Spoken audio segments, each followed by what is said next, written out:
Good morning વિદ્યાર્થી મિત્રો, કેમ છો? મજામાં ને? આશા છે કે તમે બરોબર રેગ્યુલર મહેનત કરતા હશો, તમારા ટાઈમનો સદુપયોગ કરશો, જેથી કરીને તમને 10મામાં સારા પર્સન્ટેજ સ્કોર થાય. બરાબર છે?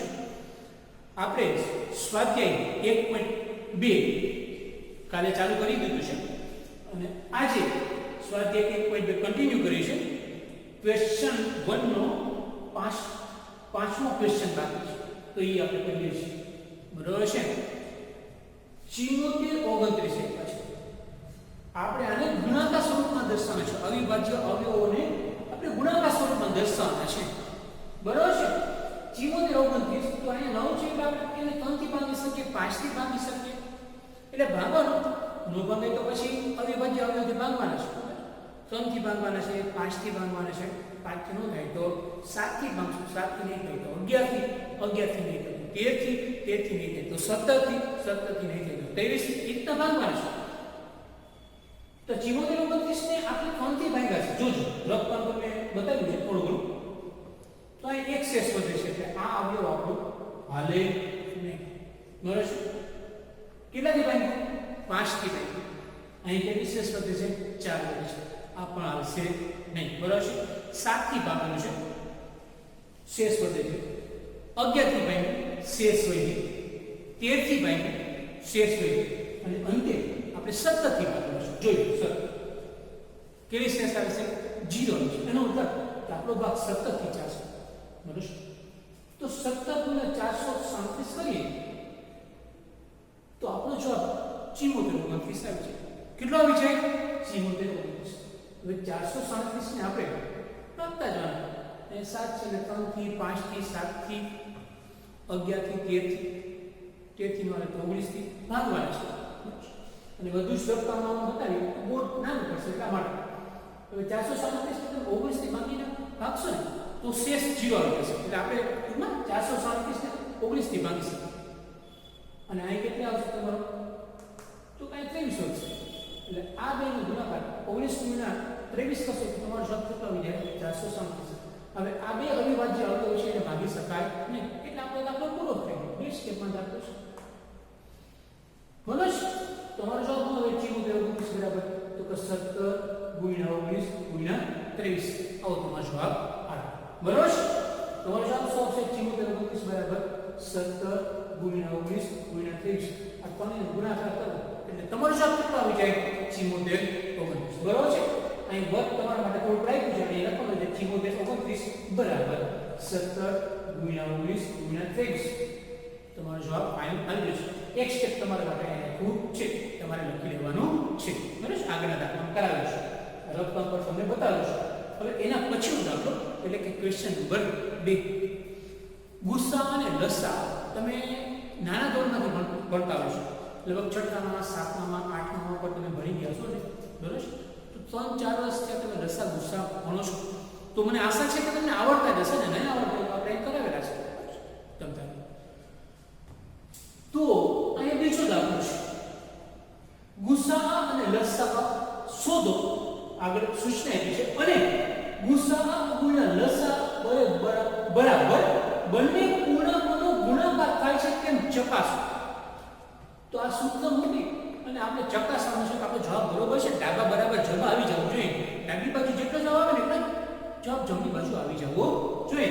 તો પહેલા તો તમારે ગુસ્સા શોધવો પડશે. શું શોધવું પડે? ગુસ્સા. અને પછી શું શોધવો પડે? લસા શોધવો પડે. તો તમને એમ થાય કે બંને પૂર્ણાંકો તો કાઢ. આ બંને પૂર્ણાંકો છે એની વચ્ચે ગુણાકાર મૂકી દેવાનો. બરાબર છે?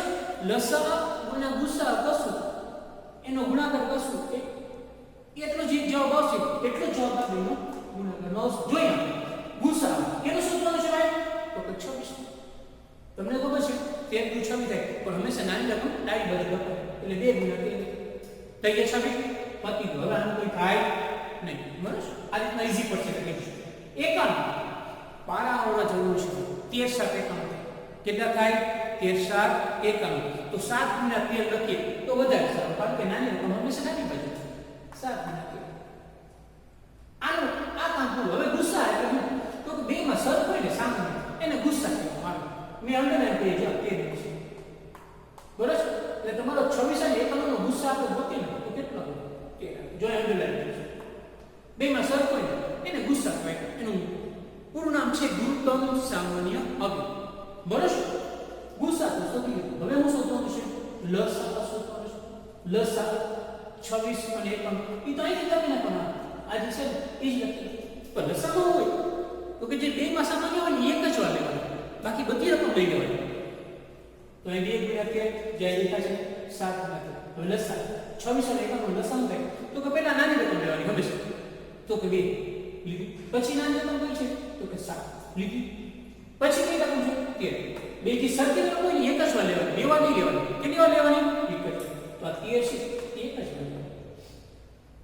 2 7 14 14 ગુણ્યા 13 કરવાની. તો આપણો જવાબ કેટલો આવ્યો? 182. તો લસા કેટલો આવ્યો? 182.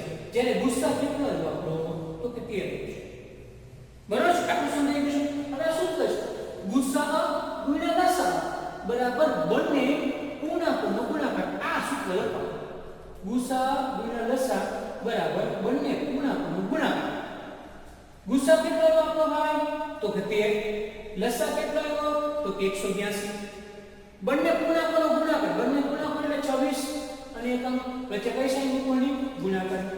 આ બેનો ગુણાકાર કરીએ તો 2366 આવશે. કેટલો આવશે?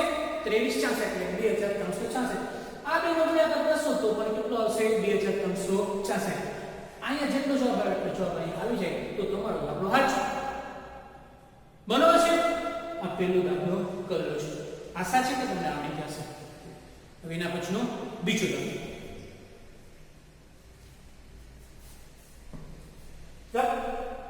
સૂચના ઉપર મુજબ છે 510 અને 92. બરાબર છે? 510 તમને ખબર છે 77 51 કેટલા થાય? 77 51 17 ગુણ્યા 30. કારણ કે 510 છે 51 એટલે કેટલા લીધા? 30. આ ઈઝી રીત છે તમને સમજી જશે. આવું ગયું છે 17 ને લખવાના નહીં પડે 30 ના તો પાડી શકો. આ નબળા વિદ્યાર્થીને પણ સમજે એટલા માટે આવું ગયું છે.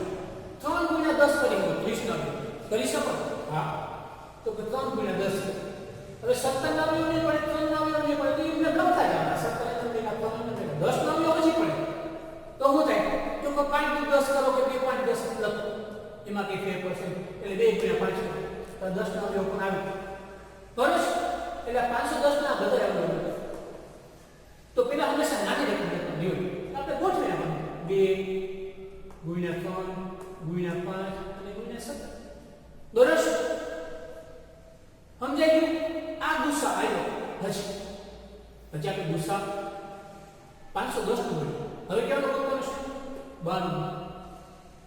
આ 92 છે એટલે 2 થી ભાગાશે. 2 ગુણ્યા 46 કરો તો 92 આવે. આ 2 નું કઈ ન થાય. પણ 46 નું થાય છે. 23 નું 46 શું થાય? 23 નું 46. તો 2 ગુણ્યા 3 કરને. હવે આના ગુણ્યા આવવો પડે નહીં. બરાબર છે? તો આ બેમાંથી સરખું છે શું? ગુસા એટલે કે 510 અને 92 આ બેમાં સરખું છે. તો જો અહીં 2 છે ને અહીંયા પણ 2 છે. દેખાય છે કે 2 અહીં 2 છે. તો ગુસા તમારો કેટલો આવે? 2. બેમાં સરખું છે એટલે તો અહીં 2 છે પણ આમાં ક્યાં 2 પાછા એટલે એક જ વાર 2 લખવાનું છે. આ ગુસા હોય. હવે લસા લસામાં જ નથી આપણે ફાઇનલ આન્સર આવી. પછી તમારે બીજી વાર ગણતરી કરવાની જરૂર નથી. લસા હું લખી નાખું તો કે 2 ગુણ્યા 3 ગુણ્યા 5 ગુણ્યા 7 લખીને એક જોયું છે.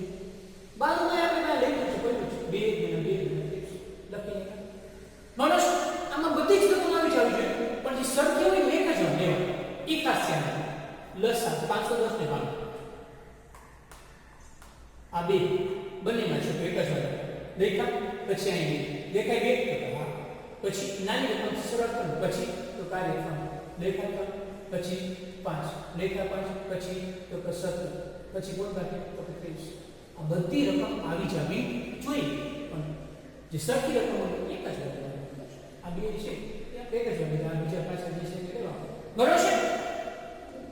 2 2 4 4 3 12 12 5 60 ગુણ્યા 17 ને ગુણ્યા 30 આ બધાને ગુણાકાર કરો એટલે તમને શું છે 4 3 12 12 5 60 ગુણ્યા 17 ગુણ્યા 30. બરોબર? આ બેનો ગુણાકાર કરીએ તો 17 * 102 કેટલા થાય? 102 એટલે આનો ગુણાકાર 1020 1020 ગુણ્યા 23. આ બેનો ગુણાકાર કરીએ તો 23460 એટલે લસા તમારો કેટલો તો તો કે કઈ રીતે 460 આપણે સૂચના મુજબ શું લખવાનું છે ગુસા ગુણ્યા લસા બરાબર બંને ગુણાકારનો ગુણાકાર ભાઈ ગુસા કેટલો આવ્યો તો કે 2 જોઈએ ગુસા 2 લસા કેટલો આવ્યો તો કે આ 23460 23460 બંને ગુણાકારનો ગુણાકાર એટલે 510 અને 92 એની બે વચ્ચે કઈ સાઈન ઉપર ગુણાકાર આ બેનો ગુણાકાર કરીએ તો 46920 આવશે આ બેનો ગુણાકાર કરશું તો 46920 આવશે આ બંને સરખાવી જાવ છે ડાબા બાજુ જમા થઈ જવું જોઈએ જેમ પેલા દાખલા હતી એમાં જમા થઈ જવું જોઈએ મને આશા છે કે તમને આ સમજાઈ ગયું હશે